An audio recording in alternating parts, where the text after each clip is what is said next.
आओ। अरे क्या हुआ? क्या हुआ? पैर मुड़ गया। एक मिनट। अरे रुकिए ना, इसको दबाइए ऐसे। मैं ठीक हूँ सही, अभी अभी एंट्रेंस क्लियर हुआ है, डॉक्टर नहीं बनी हूँ। ओहो, आप तो कभी सुनते ही नहीं है। रुकिए। सही। ओहो, मैं ठीक हूँ। आप मेरी बात सुनिए प्लीज। इसको पैर दीजिए। अरे, दीजिए मम्मा, क्या मारना? दीजिए दुखेगा। दीजिए। अरे दीजिए ना, कुछ नहीं होगा। आओ। 2 मिनट बस, थोड़ा सा दर्द होगा बस। उसको छोड़ दो, छोड़ दो। आओ। बस गहरी सांस लीजिए। अब टोज हिलाइए। टोज? टोज हिलाइए तो आप बात ही नहीं सुनते हैं। टोज हिलाइए, मूव करिए आगे पीछे। दर्द हो रहा है? फिलहाल तो नहीं हो रहा। देखा, अभी भी एंट्रेंस एग्जाम दिए है। ये लीजिए। कुछ नहीं हुआ था, बस नस खिंच गई। हाँ ठीक है ठीक है।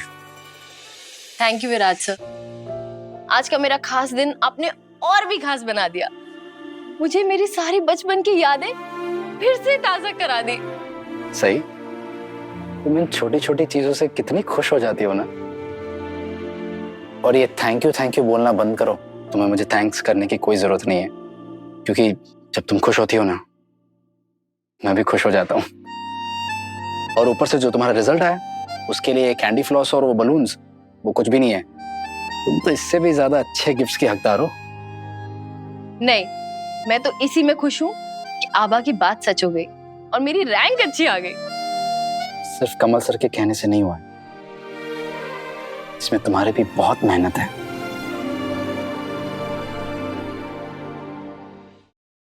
आप कह रहे थे ना विराज सर कि मैं छोटी छोटी चीजों में खुश हो जाती हूँ। मेरे आबा हमेशा कहा करते थे कि वक्त ना नदी के पानी की तरह होता है, जो कभी रुकता नहीं है, कभी थमता नहीं है, बस आगे बढ़ता जाता है। और नदी के पानी को ना हम सिर्फ एक बार छू सकते हैं, क्योंकि वो तो आगे बढ़ता जाता है, लौट कर नहीं आता। इसीलिए जिंदगी का हर पल, हर लम्हा हमें एकदम खुशी से जीना चाहिए।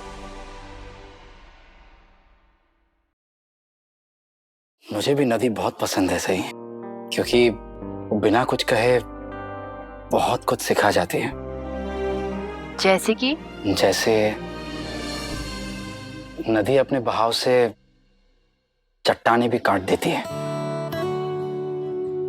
और ये इसलिए नहीं कि नदी के पानी में बहुत ज्यादा ताकत होती है, बल्कि इसलिए क्योंकि नदी कभी हार नहीं मानती। तुम्हें पता है, जब मैं छोटा था ना, तो काकू साहब हम सबको नाग नदी के किनारे ले जाते थे। नाग नदी पता है ना, वो जिसके नाम से ये शहर का नाम नागपुर। अच्छा सॉरी, पता है, सॉरी। लेकिन फिर सम्राट और मैं वो नाग नदी के किनारे चले जाते थे, और फिर हम पत्थर फेंकते थे, और कंपटीशन शुरू हो जाता था कि किसका पत्थर ज्यादा दूर तक उछलता हुआ जाएगा। तुम चलोगे मेरे साथ नदी किनारे? नहीं मतलब कमल सर ने तुम्हें वादा किया था, तुम्ही ने कहा था ना ये कि जब तुम्हारा रिजल्ट आएगा वो तुम्हें बाहर ले जाएंगे। तुम्हारी जिम्मेदारी कमल सर ने मुझे दी है, तो उनका हर वादा निभाना मेरी जिम्मेदारी है ना, इसलिए। लेकिन आपने ये कैसे सोच लिया विराज सर कि मैं आपके साथ बाहर घूमने जाऊंगी? मैं तो तुम्हारी खुशी के लिए बोल रहा था सही।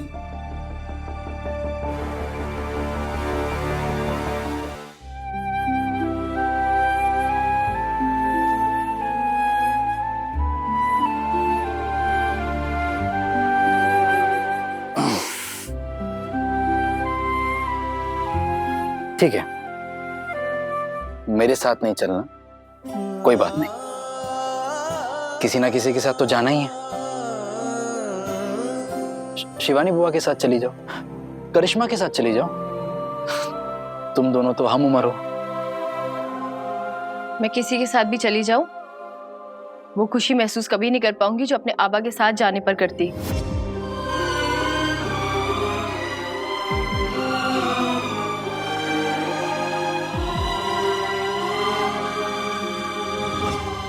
जब भी मैं आपसे बात करती हूँ हमारी बहस क्यों हो जाती है? तुम झगड़ा किए बिना मुझसे बात कहाँ कर सकती हो? हाँ, मैं तो जंगल से आई हूँ ना, जंगली हूँ। आप ही शहर के सबसे सभ्य आदमी हैं। नहीं नहीं, मैं तो बहुत बुरा हूँ। इतने बुरे भी नहीं हैं आप। अच्छा चलो, अब तुम्हें पता चल ही गया है कि मैं इतना भी बुरा नहीं हूँ। चलोगी मेरे साथ? लेकिन उषा मौसी भी साथ चल सकती है ना? क्यों? उषा मौसी क्यों? अरे क्योंकि आबा के प्लान में हम तीनों थे, और वैसे भी उषा मौसी मेरा परिवार है।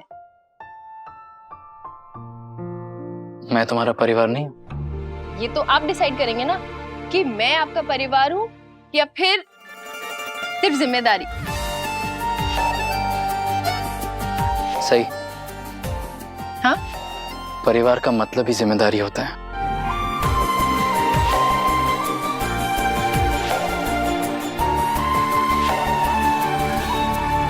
सही। तुम कमल सर के साथ ऐसी जगह पे आना चाहती थी ना, मैंने सोचा तुम्हें सरप्राइज क्यों ना दिया जाए। ये भी आपकी जिम्मेदारी थी? नहीं, मेरा मन था तुम्हें खुश देखने का।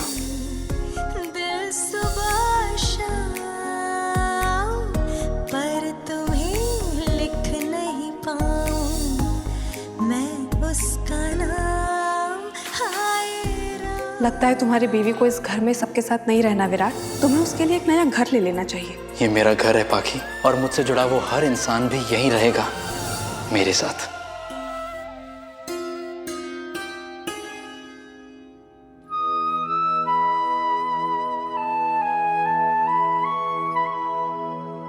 आबा, आपके जाने के बाद ना मैंने उम्मीद ही छोड़ दी थी कि मैं आपका सपना पूरा कर पाऊंगी।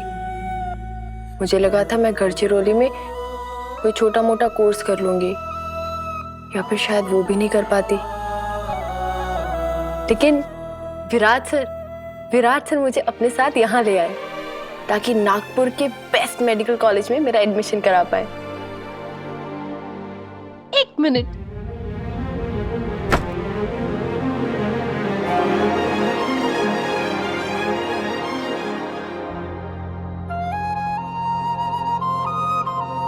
देख रहे हो आबा, विराट सर ने जो कहा था कर दिखाया ना। एक मिनट,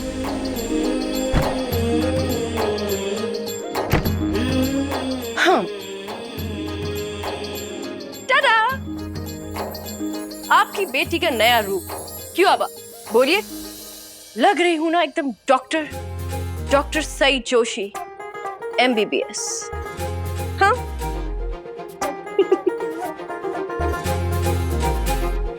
पता है आबा, कभी कभी ना मुझे विराट सर पे इतना गुस्सा आता है, लेकिन कभी कभी वो मुझे इतने अच्छे इंसान लगते हैं।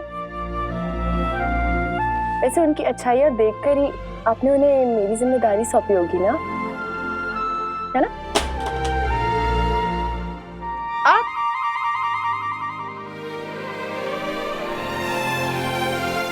आप कब आए?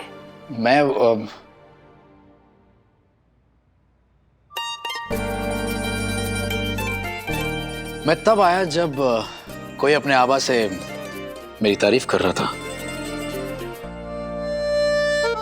आपकी बेस्ट फ्रेंड ने कहा है ना कि छुप छुप कर दूसरों की बातें नहीं सुना करते। हाँ, तो मैं कहाँ किसी की बातें सुन रहा हूँ। मैं तो ये मेरा ईयरफोन लेने आया था। हाँ तो लीजिए ना, मैंने कब मना किया है? तो दीजिए ना। हाँ, तुम्हारे गले पे लटका हुआ है।